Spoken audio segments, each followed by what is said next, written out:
요즘 고령화로 노인 인구가 늘어남에 따라 생활지원사에 대한 관심 또한 점점 더 증폭되고 있습니다. 생활지원사는 일주일에 5일 동안 하루 5시간 근무 시 130만 원의 급여를 받아가실 수 있는 직종인데요. 다들 아시겠지만 정부는 노인을 위한 정책으로 2020년 1월부터 노인 맞춤 돌봄 서비스를 실시하고 있습니다. 그중 생활지원사에 대한 예산을 올해는 대폭 증가시켜서 운영할 예정이라고 합니다. 혼자 생활하는 고령의 노인은 스스로 움직이는데 둔할 뿐 아니라 고독사의 위험도 높아집니다. 또한 환경적인 면에서도 비위생적일 확률이 높아 국가적으로도 생활지원사의 적극적인 돌봄이 필요하기 때문인데요. 하지만 문제는 몇 년 전까지만 해도 생활지원사로 근무를 하려면 자격증 소지 여부는 크게 관계가 없었지만 최근에는 사회복지사나 요양보호사 등 자격증을 가지고 계신 분들까지도 실제 채용 경쟁에 뛰어들고 있기 때문에 생활지원사에 대한 경쟁률이 높아지고 있습니다. 그렇기 때문에 생활지원사로 취업하고자 하면 이에 대비할 수 있는 자격증 취득은 선택이 아닌 필수가 되었는데요. 생활지원사 자격증은 취업 준비부터 노후 준비까지 한 큐에 해결되는 자격증입니다. 또 앞으로 더 가속화될 고령사회에서 확실하게 설 자리를 마련할 수 있는 수단이기도 한데요. 그래서 오늘은 은퇴 후 제2, 제3의 직업을 찾는 중장년층을 위해 생활지원사 자격증에 대해 말씀드리려고 합니다. 은퇴 후 미래 계획을 하고 계신 분들이라면 오늘의 영상을 주목해 주시기 바랍니다. 바로 시작하겠습니다. 먼저 생활지원사란 무엇일까요? 생활지원사는 노인 돌봄 관련 직무 교육을 이수한 후 일상생활 영위가 어려운 취약 노인들에게 안전지원과 사회참여, 생활교육, 일상생활 지원 등의 직접적인 서비스를 제공하는 일을 하게 됩니다. 대상 노인의 건강 상태를 모니터링하고 말벗도 해드리고 거동이 불편한 어르신들을 위해 가사 지원과 인지 활동을 하게 됩니다. 취약 노인의 안전과 기초적인 생활을 돌봐주며 적절한 노인 맞춤 돌봄 서비스를 제공하는 수행 인력이라고 할 수 있는데요. 자격증 취득 후 생활지원사로 취업하여 수행하게 되는 업무는 대표적으로 5가지로 나눌 수 있습니다. 첫 번째는 독거노인의 안전과 위생관리를 위해 가정 방문. 두 번째는 사회에서 잘 적응할 수 있게 프로그램 참여 유도. 세 번째는 영양을 골고루 섭취할 수 있게 식사를 도움. 네 번째는 우울증 예방을 위한 다양한 활동. 마지막으로 5번째는 개인 활동을 위해 필요시 외출 동행 등의 업무를 수행하게 됩니다. 그렇다면 생활지원사 취득 후 어디로 취업할 수 있을까요? 자격증 취득 후 요양시설과 복지시설, 노인전문병원, 방문 요양 서비스 등의 기관으로 취업이 가능합니다. 말씀드린 기관은 공통적으로 자격증 소지자분들의 도움을 요구하는 곳이기 때문에 일자리를 구하는 것에 있어서도 굉장히 수월하다고 하는데요. 생활지원사는 주 5일, 하루 5시간 동안 수행기관 및 대상자 가정에서 근무하게 되는데 근무 시간대는 사업 수행에 차질이 없는 범위 내에서 협의하에 조정하여 유연하게 근무하는 것이 가능합니다. 이 외에도 관련된 다양한 기관에서 생활지원사 자격증을 가진 사람들을 채용하고 있습니다. 노인 복지와 관련된 기관에서는 두루두루 쓰인다고 보시면 됩니다. 본격적으로 생활지원사 자격증 취득 준비에 앞서 시험 자격과 시험평가 과정은 어떻게 될까요?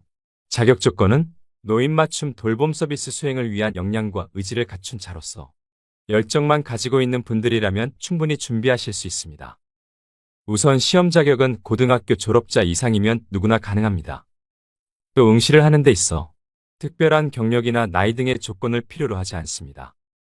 생활지원사 자격증 시험 준비 과정은 온라인 강의를 4주 동안 들으시면 남녀노소 누구나 취득이 가능한데요.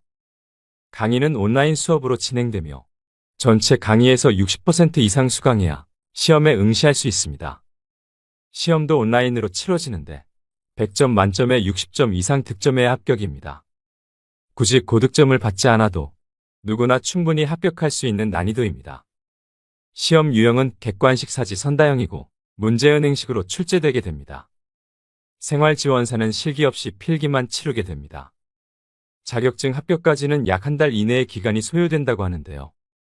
비교적 짧은 기간 안에 취득이 가능하기 때문에 여러분들도 열정만 있으시다면 누구든 충분히 쉽게 합격할 수 있는 시험입니다. 그렇다면 여기서 여러분들이 궁금해하실 게 온라인 강의 교육 신청은 어느 기관에서 해야 되지? 라고 생각하실 겁니다. 이제부터 아주 중요한 내용들을 말씀드릴 예정이니 모두 주목해 주시길 바랍니다. 생활지원사는 민간 자격증이기 때문에 공신력을 갖추고 있고 믿을 만한 교육기관을 선택하는 것이 무엇보다 중요합니다. 민간 자격증은 아무 데서나 시험을 준비하면 추후 이력서에 기재하거나 취업을 할 때 제대로 활용을 하지 못하는 경우가 있기 때문입니다. 적합한 교육기관의 조건은 한국직업능력연구원에 정식으로 등록되어 있고 고유번호 발급이 가능한지 확인하셔야 됩니다. 이런 부분들을 꼭 확인하시고 제대로 파악하신 후에 학습하셔야 되는데요. 이 모든 조건을 따져본 후 가장 적합한 곳이 바로 교육청 정식 등록 교육기관인 한국자격검정평가진흥원이라는 교육기관입니다. 거기다 더 놀라운 점은 한국자격검정평가진흥원은 회원가입만 하면 생활지원사 자격증 강의를 비롯한 모든 수강료와 시험 응시료를 100% 전액 장학 지원하여 누구나 경제적 부담 없이 원하는 자격증을 공부하고 취득할 수 있도록 다방면으로 돕고 있는데요. 이처럼 생활지원사 강의가 필요한 사람들에게는 매우 이득이 되는 교육원이므로 여러분들에게 적극 추천드립니다. 또한 석박사급의 10년에서 20년 경력의 전문 교수진을 섭외해 귀에 쏙쏙 들어오는 명쾌한 강의력으로 합격 노하우를 전수해 주십니다. 교수진들의 강사 경력이 탄탄해서 믿고 공부하실 수 있습니다. 한국자격검정평가진흥원에서 진행하는 생활지원사 자격증 온라인 강의는 총 23강으로 이루어져 있습니다. 23강이라고 하면 수강하실 게 많게 느껴져서 그 많은 걸 언제 다 듣지 라고 생각하실 수도 있지만 강의당 시간이 20분 내로 짧아서 하루에 3강씩 들어도 1시간 정도밖에 되지 않습니다. 생활지원사 커리큘럼은 다음과 같습니다. 보시다시피 접근하기 어려운 내용이 아니기 때문에 부담 없이 수강하실 수 있습니다.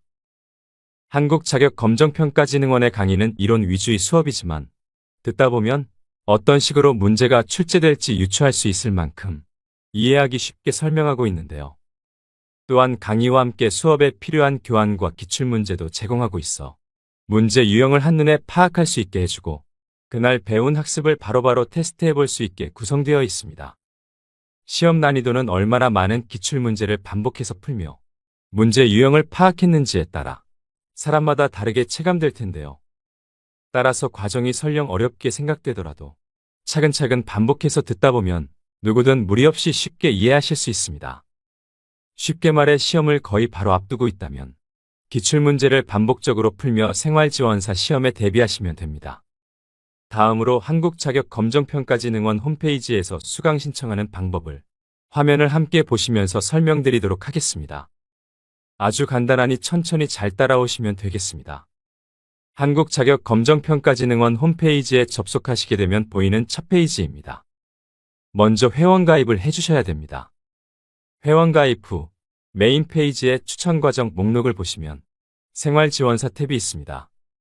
들어가셔서 맨 아래로 스크롤을 내리셔서 수강 신청 버튼을 클릭합니다. 조양희 교수님이 진행하는 생활지원사 1급 과정이 보이실 텐데요. 과목 선택하기에 체크해 주시고 선택 과목 1개 수강 신청을 클릭하시면 됩니다. 그럼 수강 신청이 완료되었습니다라는 창이 뜨는데 나의 강의실 바로가기 버튼을 누르셔서 강의를 수강하시면 됩니다. 온라인 강의 수강 시 핸드폰으로도 언제 어디서든 자유롭게 수강이 가능하기 때문에 틈틈이 학습이 가능합니다. 그렇다면 시험 일정은 어떻게 될까요? 생활지원사는 온라인 강의의 출석률 60% 이상 충족 시 응시 자격이 생기게 되는데요. 언제든 원하는 장소와 시간 날짜에 시험을 볼 수 있습니다. 공부 일정을 오로지 나의 스케줄에 맞출 수 있어서 편리하죠. 생활지원사의 합격률은 98% 정도이기 때문에 누구든 무난하게 합격 가능한 수준인데요. 따라서 시험이라고 해서 질에 겁먹을 필요도 없고 한국자격검정평가진흥원의 시험 과정만 잘 따라오신다면 무리 없이 합격하실 수 있습니다. 한국자격검정평가진흥원 홈페이지에는 생활지원사 자격증 외에도 노인심리상담사, 노인운동지도사, 간병사 등 실버 관련 직업에 도움되는 미래의망 자격증도 모두 무료로 수강하실 수 있습니다. 또한 나는 자격증은 굳이 필요 없고 교육만 받고 싶다고 하신다고 해도 강의료 없이 무한 교육을 받을 수 있으니 상당히 유용한 시스템입니다. 마지막으로 생활지원사의 월급과 앞으로의 전망에 대해 말씀드리겠습니다. 생활지원사는 보통 주 5일, 하루 5시간 근무 시 2023년 기준 월급여가 125만 4,450원이었습니다. 올해는 최저임금이 상승함에 따라 130만 원 선으로 예상하고 있습니다.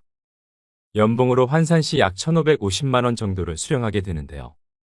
하루 근무 시간은 근무하는 곳에 따라서 달라지겠지만 일과 삶의 균형이 좋은 편이기 때문에 노후의 제2, 3의 직업으로 삼기에 좋다고 얘기할 수 있습니다. 실제 업무를 하고 계신 분들의 이야기를 들어보면 시간을 자유롭게 활용할 수 있으므로 오히려 이런 부분에 대해 긍정적으로 평가하는 경우가 많았습니다. 현재 매년 노인 인구 급증에 따라 노인 돌봄 서비스 이용자도 증가하고 있지만 이들을 돌볼 생활지원사가 턱없이 부족한데요. 실제 전국적으로 노인 돌봄 서비스 이용자는 매년 늘어나고 있는 추세입니다. 그래서 정부에서는 생활지원사 예산을 대폭 늘리고 있습니다. 국가 차원에서도 생활지원사가 하는 업무에 대한 제도 개선은 물론이고 새롭게 신설하는 부분도 늘어날 예정이라고 하니 전망에 대해서는 걱정할 필요가 없겠습니다. 자격증을 소지하지 않은 상태라고 해도 업무를 수행함에 있어서는 무리가 없지만 취업에 유리하기 위해서는 생활지원사 자격증 취득은 확실한 방법입니다. 오늘의 영상 어떠셨나요? 고령화 인구가 점점 늘어가고 있는 상황이기에 이와 관련된 일자리를 대비할 수 있는 자격을 갖추고 있다면 퇴직 후 확실하게 설 자리를 마련할 수 있다는 생각이 드는데요. 자격증을 미리 취득해두면 어느 정도 노후 대비가 되는 것이기 때문에 늦기 전에 합격을 위해 준비하셔야 합니다. 사람이 반드시 해야 하는 일은 로봇으로도 대체되기 어렵기 때문에 생활지원사라는 직업은 앞으로도 없어서는 안 될 전문 인력이 될 것이라는 강한 확신이 듭니다. 은퇴 후 미래에 대해 고민하고 계셨던 분들이 계시다면 제2의 직업으로 생활지원사는 어떠실까요? 오늘도 노후의 지혜와 함께 해주셔서 감사드립니다. 황금빛으로 무르익어가는 여러분의 지혜로운 인생을 언제나 응원합니다. 인생을 살다 보면 세상이 꼬인 것처럼 모든 일이 풀리지 않는 시기가 있는데요. 반대로 인생에서 무엇을 하더라도 성공을 거두는 시기가 존재하는데 이를 두고 대운이 들었다는 표현을 사용하곤 합니다. 평소 대부분의 사람들은 힘든 시기를 겪을 때면 나에게는 운이 언제 오는 걸까? 혹시 운이 지나갔나? 내 인생은 그냥 이렇게 살다가 끝나는 건가라고 생각하실 겁니다. 이런저런 걱정들로 지금도 밤잠을 못 이루고 눈물로 세월을 보내시는 분들이 많으실 텐데요. 이럴 때 정말 대운이라도 찾아와서 내 인생이 활짝 펴졌으면 얼마나 좋을까요? 하지만 이제 걱정 붙들어 매시라고 말씀드리고 싶은데요. 바닥을 친 이후에는 반드시 올라갈 일만 남아 있습니다. 불운에서 호운으로 바뀔 때는 1년에서 3년 정도 인생에서 가장 힘든 시기를 보내게 됩니다. 즉 극적으로 운이 바뀌는 징조가 생긴다고 하는데요. 새로운 환경과 새로운 사람을 만나게 되고 이직이나 이사를 하게 되는 등 대운이 움직이는 시기에는 내가 움직이지 않더라도 상황이 나를 움직이게 만듭니다. 노력한 것 이상의 성공이 따르고 노력한 것 이상의 돈이 따르게 됩니다. 대운은 10년에 한 번 바뀌는 운입니다. 즉 10년 동안의 내 인생의 방향성을 의미하는데요. 지금 상태가 숨 막히게 힘들고 최악의 상태라고 느껴지신다면 대운을 맞이하는 마지막 시련을 준다는 것을 알아차리시고 이 시기를 잘 버티셔야 합니다. 우리가 일상 속에서 만나는 얼핏 보이는 징조들을 알아차리고 해석할 수 있다면 절망하고 좌절할 필요가 없습니다. 절대 예고 없이 대운은 들어오지 않습니다. 그래서 오늘은 살면서 반드시 알아차리셔야 될 대운이 들어오는 징조 7가지에 대해 알려드리겠습니다. 말씀드리는 대운의 징조를 잘 숙지하셔서 인생의 대복을 놓치지 않으시길 바랍니다. 다만 대운이 들어온다고 해도 이를 활용할 수 있는 건 여러분의 노력에 달렸다는 사실을 명심하셔야 됩니다. 바로 시작하겠습니다. 대운이 들어오는 징조 첫 번째는 내 주변 사람들이 바뀌기 시작합니다. 내가 가까이 지내는 나의 주변 사람들은 내 인생에 매우 중요한 요소인데요. 그래서 운명학을 연구하는 분들이 공통적으로 주장하는 한 가지는 운이 바뀌는 시기가 되면 내 주위의 사람이 바뀐다는 것입니다. 끊어질 듯 끊어지지 않는 관계 때문에 골머리를 알아본 경험이 한 번쯤은 다들 있으실 겁니다. 진짜 끊고 싶었던 악연과 인연이 끊어지게 됩니다. 자연스럽게 변화가 생기는 게 아니라 나 자신이 바뀌고 있기 때문에 주변 사람도 같이 바뀌는 것입니다. 운이 좋지 않을 때는 하지 못했던 맺고 끊음을 확실하게 하게 되니 나에게 도움이 되는 인연들이 알아서 따라오게 되는 것이지요. 오래 만나고 잘 맞는다고 생각했던 사람들이 갈수록 불편해지는 느낌이 들고 더 이상 그들과 어울리고 싶다라는 마음이 들지 않는 것은 운이 바뀌고 있다는 신호라고 보시면 됩니다. 그런 징조를 놓치지 마시고 나보다 나은 사람들을 만나는 기회를 만드셔야 됩니다. 심리학에서는 크렘 멘탈린이라는 용어가 있습니다. 양동이에 잡힌 개들이 동료가 탈출하지 못하도록 서로를 끌어내리는 모습에서 나온 말인데요. 사람들 역시 나와 비슷한 누군가가 갑자기 잘 되거나 치고 올라가려고 하면 온갖 말로 그런 도전을 좌절시키는 경향이 있죠. 내 운을 가로막고 에너지를 뺏어가는 것은 의외로 내가 가까이 하는 사람들의 경우가 많습니다. 또 반대로는 귀인을 만나는 경우입니다. 한마디로 적절한 시기에 등장하는 꼭 만나야 할 사람, 바로 그 사람을 드디어 만나게 되는 것입니다. 나에게 이로움을 주고 좋은 기운을 주는 사람들이 나를 에워싸 주위가 변화합니다. 나에게 조언과 해결책을 제시해주고 올바른 방향으로 갈 수 있도록 조언해줍니다. 사업이든 직장이든 그들이 큰 도움을 주게 되면서 나를 일으켜 세우게 됩니다. 또 소위 귀인이라 하면 새로운 사람의 등장을 생각하게 되는데 끊어졌던 인연과 다시 연락이 되는 경우도 있습니다. 생각지도 않았던 사람과 재회를 하면서 굉장히 좋은 에너지를 받기 시작합니다. 이처럼 동쪽에서 귀인이 갑자기 나타나서 내 인생을 귀하게 만들어주면 좋겠지만 그런 귀인이 나타나지 않는다면 좋은 운을 만날 방법은 없는 것일까요?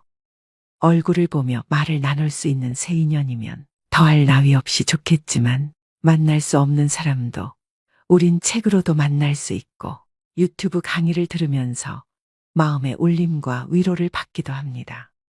그 사람의 기운을 받는다면 이건 역시 훌륭한 새 인연이라고 생각하시면 됩니다.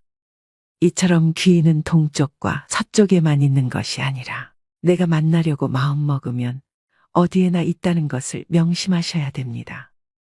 대운이 들어오는 징조 두 번째는 인생의 최대의 고통이 찾아옵니다. 희망이 없고 다 끝난 것 같은 느낌, 앞으로 어떻게 살지 하는 막막한 생각, 다 포기하고 싶은 그런 상황이 옵니다. 이혼을 하거나 아슬아슬하던 사업을 접거나 인생을 흔들 만한 고통스러운 형태로 사건이 일어날 수도 있다는 것인데요. 앞이 안 보이고 상황이 최악일 때 운의 전환점이 시작됩니다. 사건이 일어난 그 순간은 고통스럽겠지만 이때 바닥을 잘 다지면서 견뎌내면 좋은 운이 크게 들어온다고 하는데요. 인생사 세옹지마라고 하죠. 가장 추운 겨울을 이겨내야 따뜻한 봄을 맞이할 수 있는 이치와 같습니다. 사람의 운명도 사계절처럼 순환합니다. 즉, 운은 공평하며 하늘은 누구에게나 기회를 줍니다. 인생의 밑바닥에 온 것 같은 시기에는 좌절 대신 고통 속에서 많이 배우고 깨달음을 얻으셔야 됩니다. 나쁜 일이 가면 반드시 좋은 일이 올 차례입니다. 의심하지 않아야 됩니다. 그래야지 나한테 기회가 왔을 때 그것을 놓치지 않고 잡아서 대운을 맞이할 수 있습니다. 고생 없이 성공한 사람과 산전수전 다 겪고 성공한 사람이 인생을 보는 것은 하늘과 땅 차이입니다. 그만큼 고통도 시련도 때론 내가 나중에 큰 재물과 기회를 얻었을 때 그 성장의 발판이 될 수 있다는 얘기입니다. 고통의 과정을 쓴 공부라 생각한다면 대운이 들어왔을 때 더 크게 성장할 수 있습니다.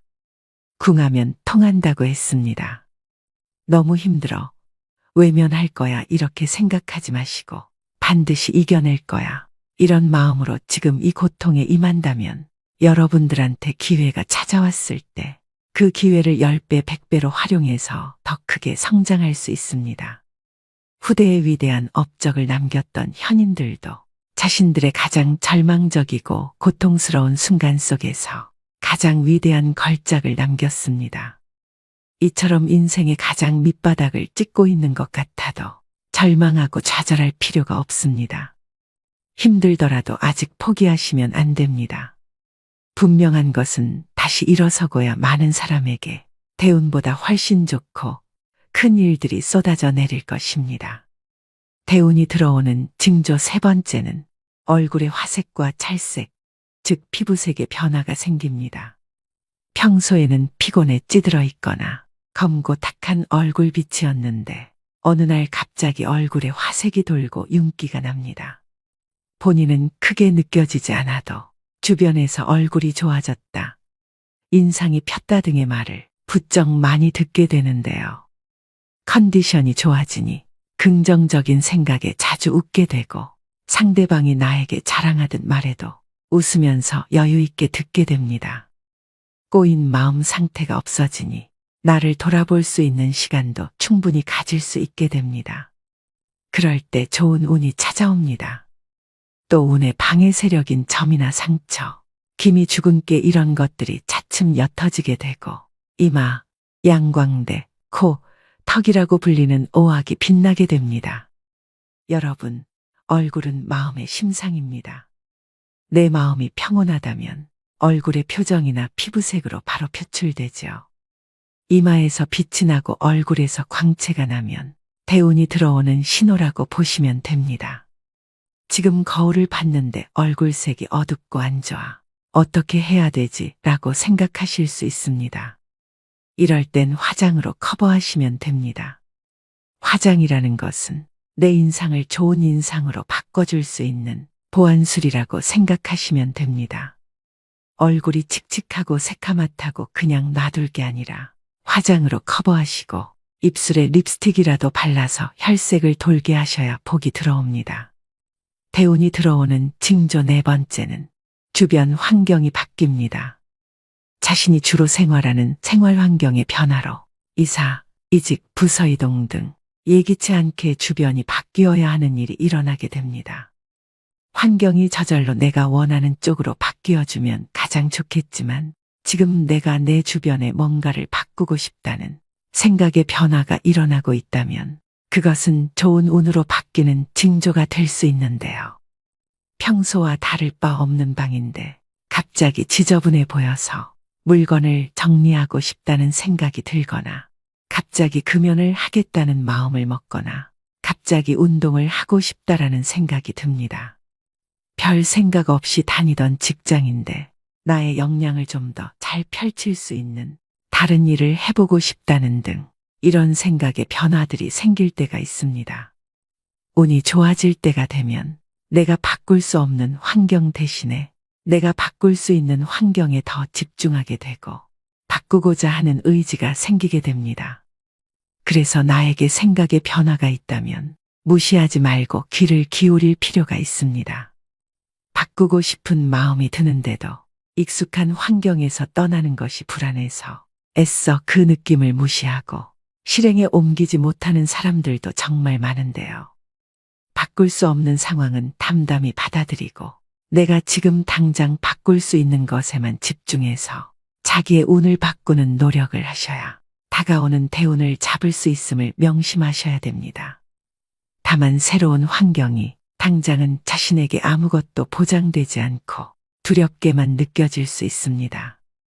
있던 곳에 계속 머물러 있어서는 달라질 것이 아무것도 없기 때문에 사력을 다해서 걸어 나와야 합니다. 이런 노력들이 운을 바꾸는 하나의 계기가 되는 것입니다.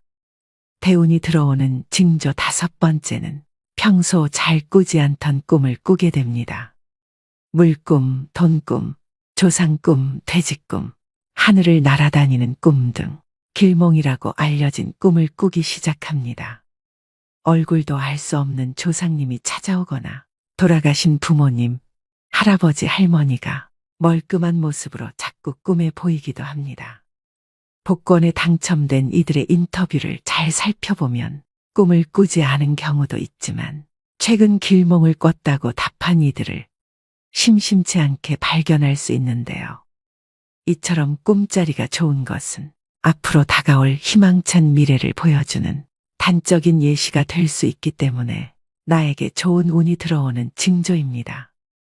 기분 좋은 꿈을 자주 꾼다면 대운을 받아들일 준비를 하는 것이 좋습니다. 꿈자리가 좋은 것도 나한테 좋은 기회가 다가왔다, 좋은 운이 다가왔다는 것을 암시하는 거라고 그렇게 생각하시면 됩니다. 대운이 들어오는 징조 6번째는 나의 마음가짐이 달라집니다. 과거 매사에 불평불만, 남 탓, 부정적이던 모습은 사라지고 긍정적인 태도와 단점을 고치려고 하고 에너지가 상승하는 것을 느낀다면 이 또한 운이 좋아지는 징조입니다. 뿐만 아니라 긍정적인 생각을 하게 되면서 자연스럽게 마음의 여유가 생겨나게 됩니다. 어떠한 문제가 생기더라도 괜찮아, 그럴 수 있지 뭐.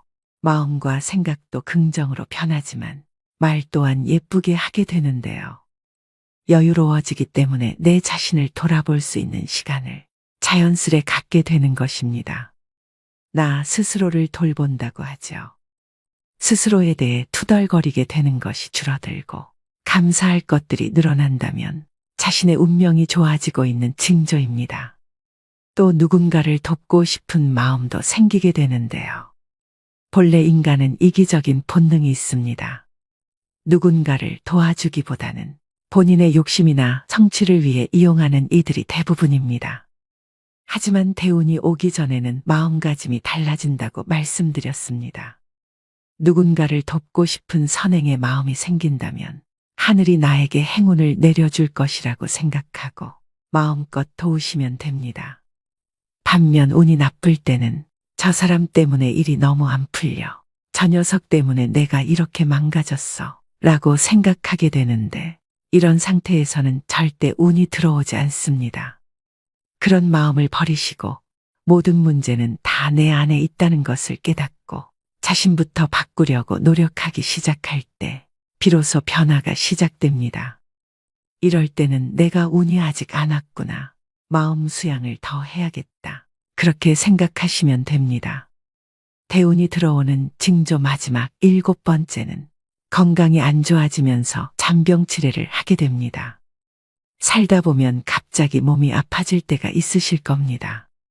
그럴 때는 왜 나에게 이런 아픔이 오지? 라고 의아해하기 쉬운데 생각을 조금 바꿔서 나에게 좋은 운이 오려고 다시 더 높게 상승하기 위해서 내가 지금 잠시 바닥을 딛고 있는 중이구나라고 생각하시면 됩니다. 이렇게 갑자기 몸이 아플 때는 운이 새롭게 바뀌는 징조로서 계절로 치자면 겨울에서 봄으로 바뀌는 때라고 생각하시면 됩니다. 나의 운이 바닥을 치고 다시 상승하고자 하는 때이므로 이때의 아픔을 잘 극복하고 이겨내시면 운이 더 좋게 바뀌게 됩니다. 10년 대운이 들어오는 징조 7가지에 대해 말씀드렸는데요. 위와 같은 징조들이 하나 둘 생기고 삶이 힘들어지는 듯한 느낌을 계속 받게 됩니다. 이는 인생이 꼬이는 게 아닙니다. 큰 운이 들어오기 전 전환점을 맞이하기 위해 나를 괴롭히던 일들이 조금씩 정리되어가는 과정입니다. 대운은 후천적으로 운행되는 기륭의 흐름이기 때문에 사람의 운이 좋거나 나쁘다는 것은 대운의 흐름을 말합니다. 즉, 사주 자체는 크게 부귀할 격국이라 할지라도 대운이 불길하면 평범하게 지내게 되고 길한 운이 들어오면 대길하여 성공하게 되는 것인데요. 사주가 아무리 좋아도 대운보다는 못하다는 말이 있습니다. 그만큼 운이 차지하는 비중이 크다는 말이고 사주의 내 기둥을 자동차에 비교한다면 대운은 자동차가 다니는 길과 같다고 보시면 됩니다. 대운의 시기를 잘 이용해 대성한 사람들은 한결같이 똑같은 말을 합니다. 운이 좋았어요. 항상 말씀드리는 얘기지만 나는 운이 좋은 사람이라고 자주 말하시고 생각하셔야 됩니다. 사람은 생각하는 대로 살게 됩니다. 지금은 아무리 길이 안 보이고 힘든 시기라도 극복하고자 하는 마음만 먹으신다면 인생은 어떻게든 긍정적으로 변하게 되어 있습니다. 하지만 운이 좋지 않은 사람들은 생각하는 것, 선택하는 것, 행동하는 모든 것들이 전부 자신에게 해로운 것들이고 기회가 와도 못 잡는 경우가 대부분인데요. 영국의 맥크리 교수는 사람들이 행운을 어떻게 만나는지 연구했습니다. 그가 찾아낸 결론은 행운은 절대 우연히 일어나지 않는다는 것인데요. 자신의 범위를 좁게 한정짓지 않고 시야를 넓히는 사람일수록 낯선 것에 저항하지 않고 새로운 가능성을 열어놓은 사람일수록 행운을 만날 확률이 높아진다는 것을 발견했습니다. 신에게 날마다 기도하던 사람이 생활고로 더 이상 못 살게 되자 자살하기 전에 하나님께 욕을 했다고 합니다. 도움을 달라고 그렇게 기도했는데 왜 자신이 빈곤에 허덕이게 하느냐고 말이죠. 그 욕을 들은 신이 나타나서 이렇게 말했다고 합니다. 나는 너의 기도를 들으면서 도와주려고 기다리고 있었는데 너가 뭐라도 해야 어떻게든 내가 도와줄 텐데 아무것도 하지 않으니 도와줄 방법이 전혀 없었다라고요. 주식 한 주 사본 적이 없고 장사 한 번 한 적이 없는데 내가 너를 어떻게 도와줄 수 있겠느냐. 그런 주제의 신을 욕하니까 열이 받아서 나왔다. 라고 하는 우스갯소리가 있습니다. 길에서 금덩이를 주어서 성공하고 싶은 것이 아니라면 내가 할 수 있는 건 뭐라도 하면서 오늘 기다려야 한다는 것입니다. 여러분은 대운이 왔을 때 미리 알고 잘 대처하시고 작은 노력에도 그 이상의 큰 결과를 얻으셔서 앞으로의 남은 여생을 순조롭게 살아가시길 바랍니다. 오늘도 노후의 지혜와 함께 해주셔서 감사드립니다. 황금빛으로 무르익어가는 여러분의 지혜로운 인생을 언제나 응원합니다. 오늘은 조금 무겁지만 우리가 꼭 알아야 할 이야기를 해볼까 합니다. 또 피하고 싶지만 누구도 피할 수 없는 주제이기도 한데요. 제가 평생 동안 들었던 인생의 조언 중에 과연 최고라고 자신있게 꼽을 수 있는 말씀입니다. 세상에 없는 세 가지와 우리가 알고 있는 세 가지, 그리고 우리가 모르는 세 가지에 대해 이야기 나누고 싶습니다. 인생 2막을 살아가고 계신 여러분들, 오늘 영상 끝까지 시청해 주시기 바랍니다. 그럼 바로 시작하겠습니다. 이 세상을 살면 무슨 일이 벌어지든 내가 구애받지 않는 것을 해탈이라고 합니다. 배를 타고 바다에 가면서 파도도 치지 말고 바람도 불지 마라. 이렇게 바라는 것이 아니고 파도야 치려면 쳐라. 바람아 불려면 불어라. 나는 이미 튼튼한 배를 마련해 놓았고 좋은 항해수를 습득했기에 그 정도는 끄떡없다. 마음속에 모든 것을 다 내려놓은 상태. 이런 마음가짐이 해탈입니다. 처음 만났을 때는 남편이 그렇게 착해 보였는데 살다 보면 마음에 안 드는 구석이 있고 내 뱃속에 10달을 품어 나와서 내 마음대로 키운 자식도 클수록 제 마음대로 하려고 합니다. 이렇듯 어떻게 세상 일이 나의 생각대로만 되겠습니까? 파도가 일면 파도를 타고 가면 되고 파도가 치지 않으면 조용히 즐기면 됩니다. 세상 일이 내 생각대로 안 된다고 전혀 구애받을 일이 없습니다. 대부분의 사람들은 인생의 목적이 행복이라고 말하곤 합니다. 하지만 행복을 추구하는 한 불행이 수반될 수밖에 없습니다. 행복과 불행은 손등과 손바닥 같은 것이어서 항상 함께 다니기 때문이죠.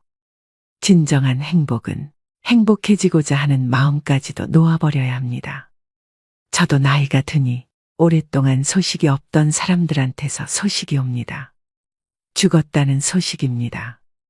무소식이 희소식이라는 말도 있듯이 소식이 없으면 살아있는 것이죠. 얼마 전에도 지인이 돌아가셔서 장례를 치르느라 화장장에 갔습니다. 화장장 정문에서부터 연구차와 버스들이 밀려 있더군요. 관이 정기화로에 내려가면 고인의 이름 밑에 소각중이라는 문자등이 켜지고 40분쯤 지나니까 소각 완료. 또 10분쯤 지나니까 냉각 중이라는 글자가 켜집니다. 10년쯤 전에는 소각에서 냉각까지 100분 정도 걸렸는데 이제는 50분으로 줄었습니다. 기술이 크게 진보했고 장례 의전을 관리하는 절차도 세련되어졌습니다. 냉각 완료가 뜨면 흰 뼈가루가 줄줄이 컨베이어 벨트에 실려서 나오는데 성인 한 사람분이 한 대 반 정도 됩니다. 그리고 직원이 뼈가루를 담아서 유족들에게 나누어 줍니다. 유족들은 미리 준비한 옹기에 뼈가루를 담아서 돌아갑니다. 원통하게 비명 행사한 경우가 아니면 요즘에는 유족들도 별로 울지 않습니다. 부모를 따라서 화장장에 온 아이들은 대기실에 모여서 과자를 먹으며 놀고 있었습니다. 제 입으로 우리는 호상입니다라며 문상객을 맞는 상주도 있었죠. 그리고 그날 3살 난 아기도 소각되었습니다. 작은 관이 내려갈 때 젊은 엄마는 돌아서서 울었습니다. 아기의 뼈가루는 서너 홉쯤 되었을 것입니다. 뼈가루를 보면 흰 분말에 흐린 기운이 스민 안개 색깔입니다. 입자가 고와서 먼지처럼 보이기도 하죠. 이렇게 나이든 사람이든 어린아이든 한 세상 살다가 가는구나. 저는 그렇게 생각했습니다. 우리 인간은 태어나는 순간부터 모두 죽음을 향한 여정에 오르며 결국 언젠가는 죽음에 직면하게 됩니다. 즉, 인간은 태어나자마자 죽음을 향해 가는 존재이죠. 금방 있던 사람이 금방 없어졌는데 뼈가루는 남은 사람들의 슬픔이나 애도와는 사소한 관련도 없고 수명이 다하고 업이 다한 것을 말해줄 뿐입니다. 죽으면 말길이 끊어져서 죽은 자는 산자에게 죽음의 내용을 전할 수 없고 죽은 자는 죽음을 인지할 수 없습니다. 인간은 그저 죽을 뿐 경험할 수는 없습니다. 머물면서 태어나지 않을 수 없고 태어난 이상 늙지 않을 수 없으며 늙으면 병들고 죽지 않을 수 없습니다. 또 탄생과 죽음은 실습이 허용되지 않습니다. 우리는 삶의 무거움과 죽음의 가벼움을 생각해야 합니다. 죽음이 저토록 가벼움으로 우리는 남은 삶의 무거움을 버티어낼 수 있는 건지도 모릅니다. 더한 욕심을 부릴 것도 없고 무거운 짐을 지고 살아갈 필요도 없는 것입니다. 죽음은 날이 저물고 비가 오고 바람이 부는 것과 같은 자연 현상입니다. 사실이지 죽음은 아무런 기약 없이 갑자기 닥쳐옵니다. 나이가 들면 죽음이 두렵습니다. 하지만 두려워할 필요가 없습니다. 그저 일상생활을 하듯이 세수를 하고 면도를 하듯이 그렇게 가볍게 죽어야겠구나 하며 미리 정해놓을 일만 생각하세요. 돈 들이지 말고 죽자. 주변 사람들 힘들게 하지 말고 가자. 질척거리지 말고 지저분한 것들을 남기지 말고 가자. 빌려온 것이 있으면 다 갚고 가자. 남은 것이 있으면 다 주고 가자. 입던 옷을 깨끗이 빨아입고 가자. 이렇게 말입니다. 죽음학자인 퀴블러로스는 죽는 과정을 부정하고 왜 내가 죽어야 하느냐며 화를 내고 조금만 더 살게 해달라 타협하다가 우울감에 빠지며 결국 받아들이는 상태로 요약했습니다. 물론 꼭 모든 단계가 순서대로 찾아오는 것은 아닙니다. 어떤 사람들은 끝까지 자신의 죽음을 부정해 마지막까지 최선을 다해 치료에 임하고 처음부터 체념하고 사후 세계에 몰입하는 이들도 있습니다. 자신의 삶이 충분히 의미가 있었다고 믿는 사람과 의연하게 죽어가는 과정을 가까이 지켜본 경험을 가진 사람이 자신의 죽음을 잘 받아들입니다. 죽음을 앞두고 집에 있는 서랍과 수납장을 들여다보면 이 쓰레기 더미 속에서 한 생애가 지나간다는 생각에 서글퍼지는 순간이 옵니다. 똥을 백자 항아리에 담아서 냉장고에 넣어둔 꼴이죠. 지금까지 내가 지니고 있었던 것이 거의 전부가 쓰레기였다는 것을 죽음을 앞두고서야 깨닫습니다. 정작 내가 하고 싶었던 일들은 아직 아무것도 하지도 못했는데 왜 그렇게 두 손에 꽉 쥐고 놓지 못하는 인생을 살았나? 하는 생각이 듭니다. 인생은 후회의 연속이라지만 욕심을 내서 살았던 지난날을 떠올리면 그 마음이 너무 공허합니다.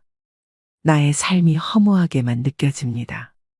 결국 인간의 삶이 죽음에 순응할 수밖에 없는 운명이라면 좀 더 적극적인 자세로 죽음을 맞이하는 것은 어떨까요? 그리고 어떤 것이 아름다운 노년이고 또 어떻게 죽는 것이 아름다운 죽음인지도 생각해 볼 필요가 있습니다. 죽음은 피할 수 없다는 불변의 사실 앞에서 이제부터라도 조금 더 의미 있는 것으로 내 인생을 채워보시길 바랍니다. 세상에는 없는 세 가지가 있습니다. 첫째는 정답이 없습니다. 둘째는 비밀이 없습니다. 셋째는 공짜가 없습니다.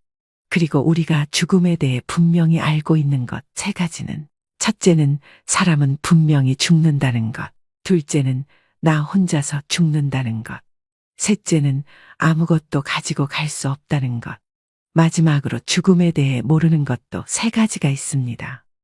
언제 죽을지 모른다는 것과 어디서 죽을지 모른다는 것, 그리고 어떻게 죽을지 모른다는 것입니다. 그래서 항상 준비하고 있어야 합니다. 모든 사람이 태어나는 방법은 거의 비슷하지만 죽는 방법은 천차만별입니다.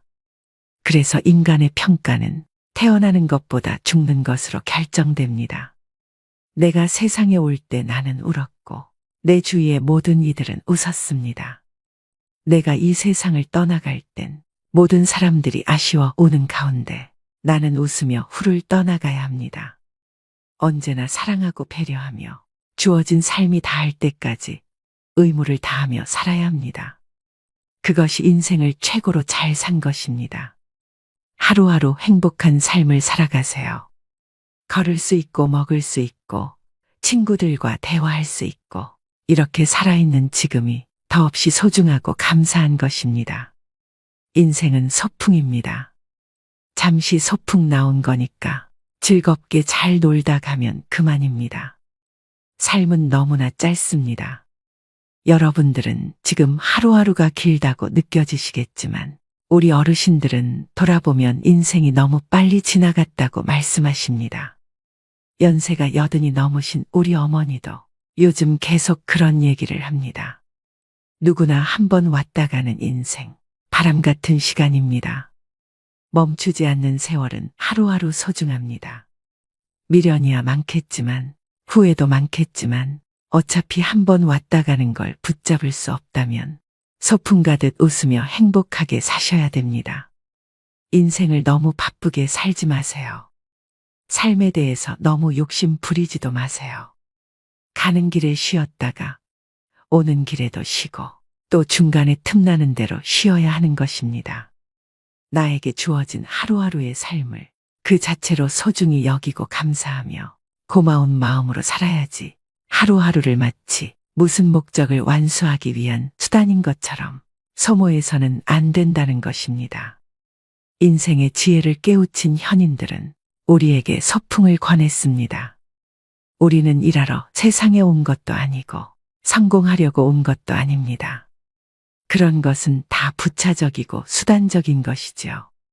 우리 모두가 전생에 무엇을 잘하고 못했는지 모르지만 한 세상 논일 수 있는 삶을 선물로 받은 것입니다. 아직 삶을 선물로 받지 못한 억조창생의 대기조들이 우주의 커다란 다락방에서 순번을 기다리고 있습니다. 삶을 수단시하지 말고 삶 자체가 목적임을 깨우치세요. 이 삶이라는 여행은 어떤 목적지가 따로 있는 것이 아니라 그 자체가 목적인 것입니다. 그러니 이 여행 자체를 즐기시길 바랍니다. 멀리 소풍 가서 노는 이야기에 번뇌와 고통만 가득하다면 그것은 참된 인생이라 할 수 없을 것입니다. 참으로 기막힌 사연과 세상 속에서도 행복과 기쁨이 있는 삶을 살아가세요. 삶에 대한 집착, 욕망 같은 군더더기들을 벗어버리고 소풍 같은 인생을 살기를 바라봅니다. 곱게 늙어가는 이를 만나면 세상이 참 고와 보입니다. 늙음 속에 낡음이 있지 않고 도리어 새로움이 있습니다. 곱게 늙어가는 이들은 늙지만 낫지는 않습니다. 늙음과 낡음은 글자로는 불과 한 획의 차이밖에 없지만 그 품은 뜻은 서로 정반대의 길을 달릴 수 있습니다. 늙음과 낡음이 함께 만나면 허무와 절망밖에는 아무것도 남지 않습니다. 늙음이 곧 낡음이라면 삶은 곧 죽어감일 뿐입니다. 늙어도 늙지 않는다면 삶은 나날이 새롭습니다. 몸은 늙어도 마음과 인격은 더욱 새로워집니다. 더 원숙한 삶이 펼쳐지고 더 농익은 깨우침이 다가옵니다. 늙은 나이에도 젊은 마음이 있습니다. 늙었으나 새로운 인격이 있습니다. 젊은 나이에도 낡은 마음이 있습니다. 젊었으나 쇠잔한 인격입니다. 겉은 늙어가도 속은 날로 새로워지는 것이 아름답게 늙는 것입니다. 겉이 늙어갈수록 속이 더욱 낡아지는 것이 추하게 늙는 것입니다. 늙음과 낡음은 삶의 밑줄을 갈라놓습니다. 글자 한 획만 다른 것이 아닙니다. 누구나 태어나면 늙어가는 것이죠. 몸은 비록 늙었지만 마음만은 언제나 새로움으로 살아간다면 평생을 살아도 늙지 않습니다. 곱게 늙어간다는 것, 참으로 아름다운 인생입니다. 멋모르고 날뛰는 청년의 추함보다는 고운 자태로 거듭 태어나는 노년의 삶이 더욱 더 아름답습니다. 행여 늙는 것이 두렵고 서럽습니까? 마음이 늙기 때문입니다. 마음을 새롭게 새로움으로 바꿔보세요. 늘어가는 나이테는 인생의 무게를 보여줍니다. 그만큼 원숙해진다는 것이겠죠. 늙음은 새로운 원숙입니다. 어느 바람에 지는 줄 모르는 낙엽이 땅에 떨어지기까지는 순간이지만 그럼에도 자세히 관찰해보면 그것은 분명히 절규가 아니라 춤추는 모습입니다. 낙엽이 지기 전의 마지막 모습은 아름다운 단풍이었습니다. 말년의 인생 모습도 단풍처럼 화사하고 봄꽃보다 고운 잘 물든 단풍처럼 장엄합니다. 마치 해질녘의 저녁 노을처럼 말이죠. 인간은 누구나 삶의 유혹과 죽음의 공포, 이 두 가지에서 벗어나고자 고민하는 것이 인생의 참 공부입니다. 죽음을 향해 가는 길이 늙음의 내리막길이 아닐까요? 인생도 오르는 길은 힘듭니다. 그래도 내려가는 길은 더더욱 어렵습니다. 그래서 삶의 길을 멋지게 내려가는 길을 찾지 않으면 안 됩니다.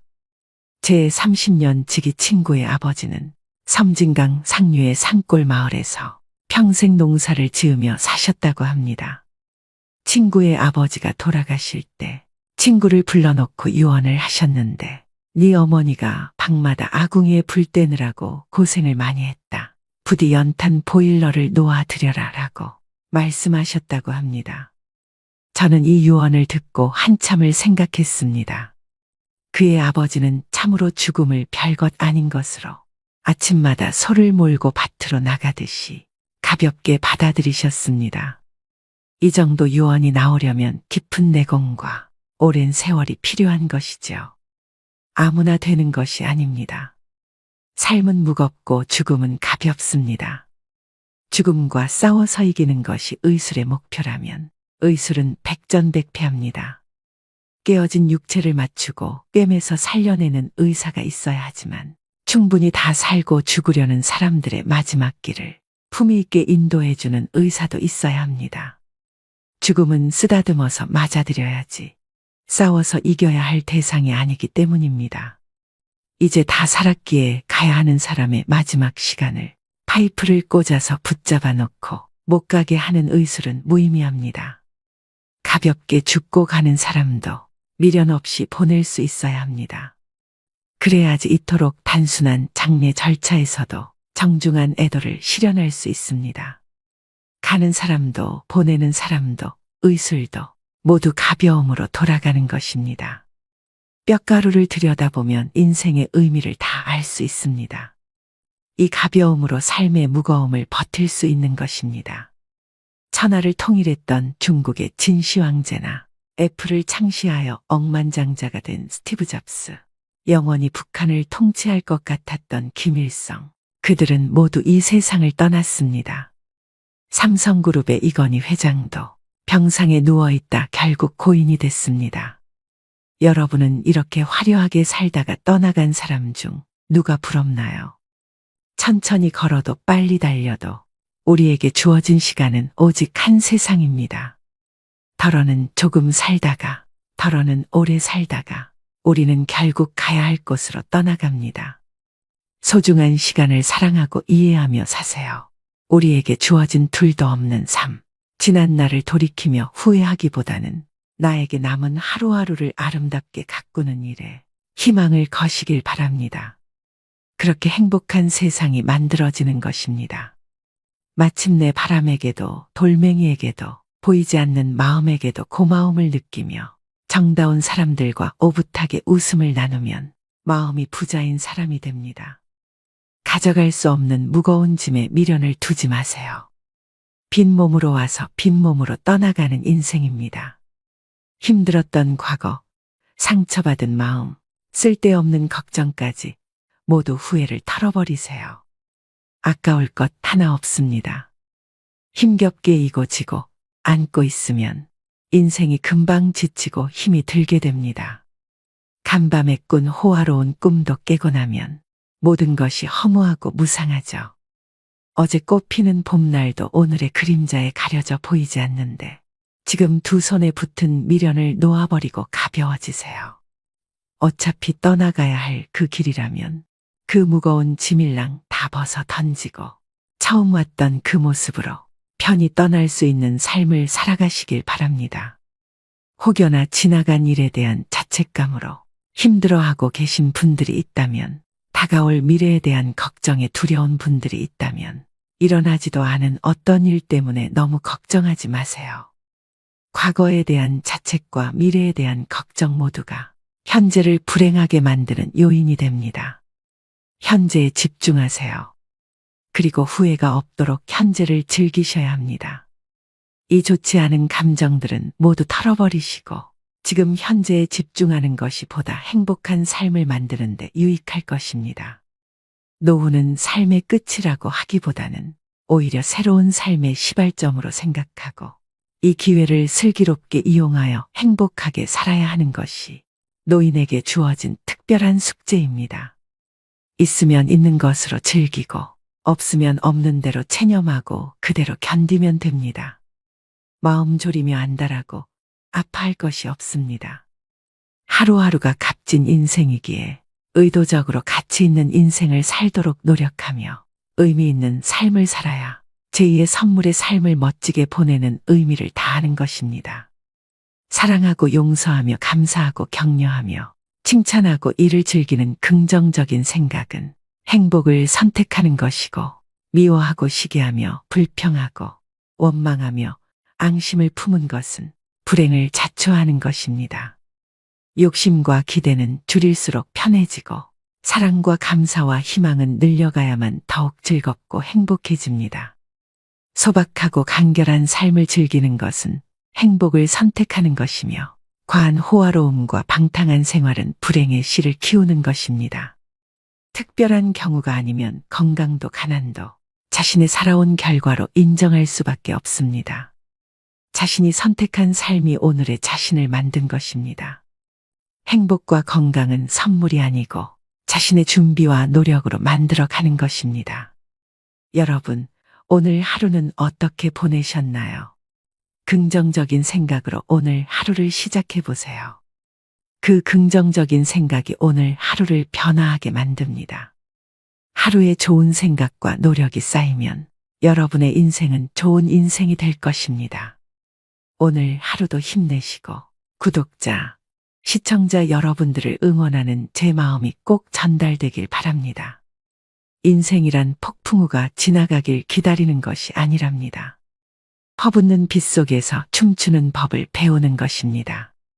희망을 가지고 사는 사람은 음악이 없어도 멋진 춤을 출 수 있다고 하죠. 희망이란 어떤 일이 잘 되기를 바라는 마음이 아니라 어떤 일도 잘 될 것이라는 믿음의 마음입니다. 내 마음속에 기쁨과 확신이 있을 때 누가 시키지 않아도 열심히 그 삶을 즐기며 행복할 수 있게 됩니다. 어떤 일을 시작하려면 그 일이 반드시 잘 될 것이라는 믿음을 갖는 것이 중요합니다. 여러분은 지금도 잘하고 있고 앞으로도 잘 하실 겁니다. 자기 자신을 믿고 앞만 보고 걸어가시길 바랍니다. 마지막으로 천상병 시인의 귀천을 읽어드리면서 오늘의 영상 마무리하겠습니다. 나 하늘로 돌아가리라. 새벽비와 닿으면 쓰러지는 이슬 더불어 손에 손을 잡고 나 하늘로 돌아가리라. 노을빛 함께 단둘이서 기슭에서 놀다가 구름 손짓하면은 나 하늘로 돌아가리라. 아름다운 이 세상 소풍 끝내는 날 가서 아름다웠더라고 말하리라.